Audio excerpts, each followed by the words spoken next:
It started with a text. Her messages to him were too sweet, subtle, but sharp, like a knife wrapped in silk. I wasn't jealous. I had a better idea. When he walked in and saw my plan, I just looked up and smiled. "Come here," I whispered. "This one's for you. If you're a regular, hit like and subscribe. If you're new, welcome. You're in for something wild. Let's get to it." When I leaned over him again in our dim-lit Seattle loft, Frank, now 37, gripped the sheets, his breath catching as my lips traced the path I knew would unravel him. I loved watching his chest rise, hearing the hitch in his throat, raw and unguarded. It made me hungrier. Every sigh, every twitch, every reaction was mine. I knew what he craved, how to keep him teetering on the edge just long enough to break him. When I climbed over him, his eyes glazed, hands grazing my hips like he couldn't decide whether to hold on or let go. He didn't have to choose. I'd already decided for both of us. When he finally gave in, pulling me closer, whispering my name like a plea, I smiled into the dark. We collapsed, a tangle of breath and skin sheets kicked to the floor like an afterthought. "You're unreal," he muttered, still gasping. "Maybe the best yet." I kissed his chest, grinning. "You say that every time," he smirked. "You keep proving me right." I propped myself on an elbow, reached for his phone on the nightstand. "Got something to show you," I said. "Saw it last night. You'll like it."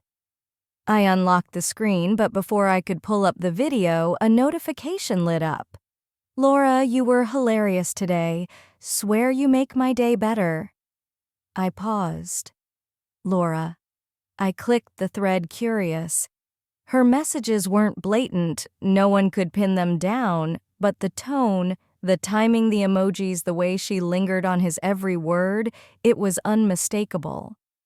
She wasn't just friendly. She was hooked. And the kicker. He didn't flirt back, not exactly, but he didn't shut it down either. He liked it, fed on the attention, maybe even wanted it.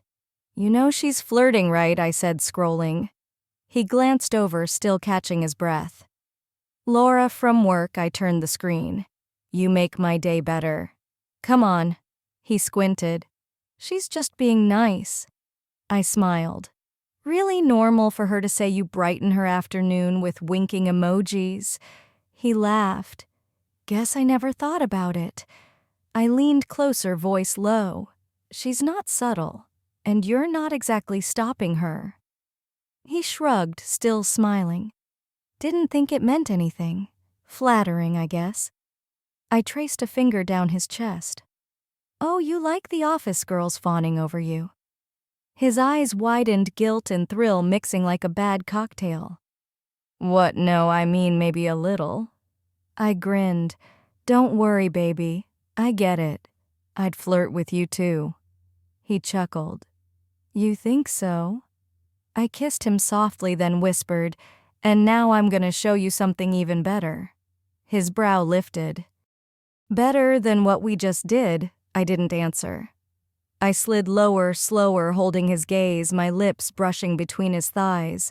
He looked stunned, curious, eager, a flicker of nerves in his eyes. I tilted my head. "Saw something I want to try. Let me handle it." Next morning, I woke alone. Frank was off early for a client meeting, not at the office. Laura would be. I lay in bed, replaying her texts, the emojis, the way she hung on his every word. I could picture her laughing too loud at his jokes, brushing his arm, finding excuses to linger. I wasn't jealous. I was curious. He didn't know what she wanted, but I did. And I knew what he wanted too, what he'd never admit, but would lose his mind for if it happened. Me, I'd be lying if I said I hadn't wondered. So I grabbed my phone and texted her. "Hey, free this afternoon, just want to chat. Nothing heavy." She replied fast. "Sure. Everything okay? Perfect. Bring coffee and a good excuse to ditch work early." Half an hour later, she knocked, coffee in hand, face tight with worry. "Hey," she said. "Hey," I smiled, letting the door swing wide like an invitation to a trap. "Come in." She stepped inside, cautious. "You're prettier than I remembered," I said as she set the coffee down. She blinked. "Oh, thanks." I leaned closer. "Don't play shy." "I know." The texts. Her face froze like a deer caught in headlights. "The way you talk to him," I said, calm. "I'm not mad." She stared, confused. I just thought I added stepping closer close enough to feel her breath hitch. "If you're gonna flirt with him, do it right." She blinked again. "What's that mean?" I brushed her hair back, slow, deliberate. "Means I've got a proposition." Then I kissed her. Soft, intentional, no regrets. When I pulled back, she didn't move. Her lips parted. Breath-shallow eyes locked on mine like she wasn't sure she was awake.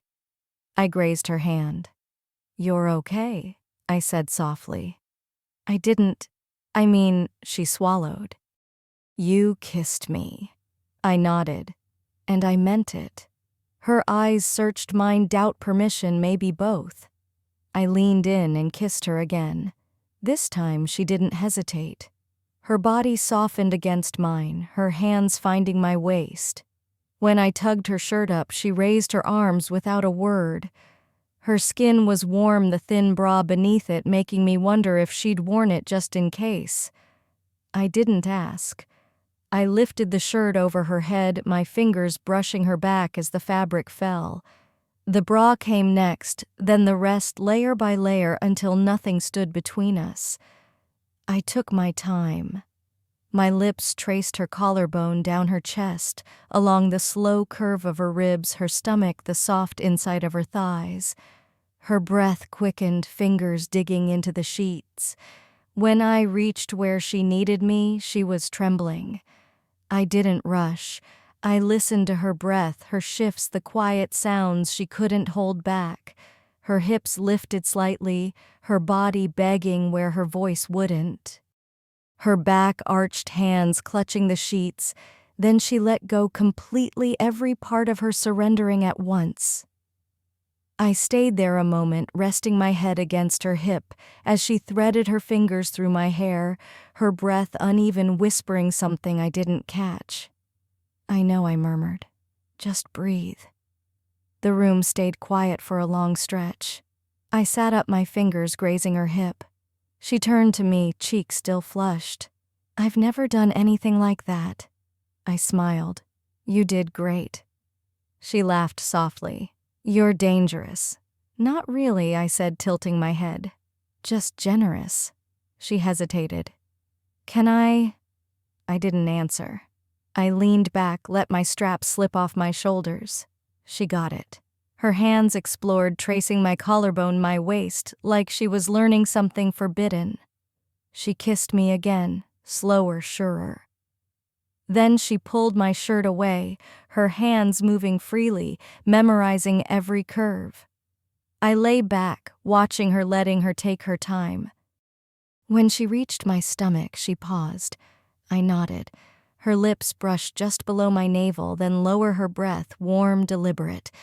My hands tangled in her hair. She started gentle learning, but every sound I made guided her. And she followed. I let go completely. My head fell back, my breath racing, tension building with every second. I arched into her as it hit sheets, twisting in my grip, a sound escaping I couldn't hold. She climbed back beside me, eyes bright with pride. We didn't talk. We didn't need to. We lay there, tangled sheets bunched at our waists. "That's my proposition," I murmured, tucking a strand of hair behind her ear. She smiled. "Thought you meant coffee." I was about to reply when the front door downstairs clicked open. She froze. I didn't. I met her eyes with a calm smile. "Relax," I said. "This part's for him." Footsteps climbed the stairs. Then he appeared in the doorway. Frank's eyes widened like he'd stepped into a dream he wasn't sure he belonged in. I sat up slowly, the heat of everything we'd shared still clinging to my skin. I looked at him, patted the empty spot beside us. "Come here, baby," I said softly. "You'll like this." He stood frozen like the air was too thick to move through. I walked to him, Laura's warmth still lingering on me. I didn't speak. I kissed him soft, sure pulling him in. He didn't move at first, but when I unbuttoned his shirt, slid it off his shoulders, he let it fall. When I knelt to unbuckle his belt, he drew a sharp breath. I stood, took his hand, led him to the bed. He followed, eyes wide silent. Laura lay back, hair a mess, watching him with curiosity and nerves. I looked at her. "Help me out," I said. She nodded, moved toward him. I kissed his neck as she knelt closer. He gasped the second she reached him, hands gripping the sheets, chest heaving as I touched him. "It's okay," I whispered in his ear. "Let us take care of you." His body jerked under her breath, catching in his throat. He looked at me stunned. I kissed him deeper, steadying him as she kept going. His hand found my back. I brushed his hair, whispered, "You're doing great."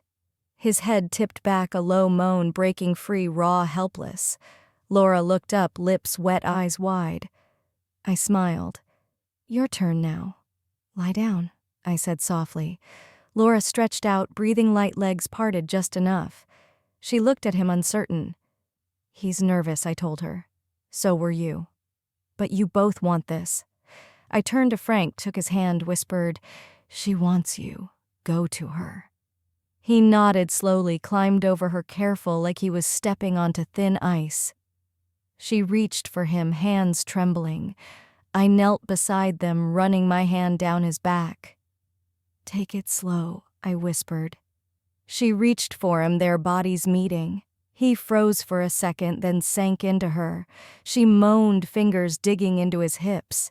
"She's ready for you," I whispered against his shoulder. "Feel how she holds you."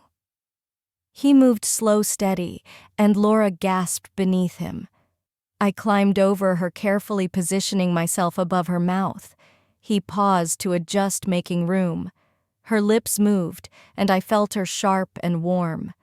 I gasped, reaching for his chest as he pushed deeper. I leaned down, kissed him, our mouths meeting as the tension built between us. "You're inside her," I whispered between kisses. "And she's inside me. Feel us both." He nodded, breath shaking, lost between us. I slid off, gave them space. "Your turn," I told Laura, guiding her up. "Take control." She climbed over him, slow, deliberate, sinking down with a gasp. His head fell back, eyes wide, hands finding her hips. She moved carefully, hair spilling forward. I kissed his cheek, traced his chest, watching his muscles tense under her. "She's beautiful like this," I whispered. "Isn't she?" He didn't answer. He couldn't breathe too fast, eyes blinking like he didn't believe it was real. Laura picked up the pace, her rhythm steady, perfect. His hands slid along her hips, barely holding on. I leaned closer, kissed his neck, whispered, "That's who you are now." His mouth opened, a sound breaking free. Laura gasped above him, her breath mixing with his. I watched them, his jaw tight, her body rocking in perfect time. It was building, his hands gripping her waist, his breath, ragged legs shifting beneath her. "He's close," I whispered. Laura didn't stop, keeping him there. I cupped his face, kissed him hard. "Finish him, baby," I whispered to her. She sank down again, his body, tensing, head pressing into the mattress, fingers locked on her, a sound tearing from his throat, half breath, half surrender. He let go. Laura collapsed onto him. I curled beside them, brushing the damp hair from his forehead. His eyes opened. I kissed him once, slow, deep, full of promises I just kept. "That's what you get for being a good husband," I whispered. "Be honest." If you walked in on that, would you hesitate or dive in? What would you do in his place? Tell me in the comments. I'll read. If you liked this, hit like, subscribe, and the bell. Thanks for being here.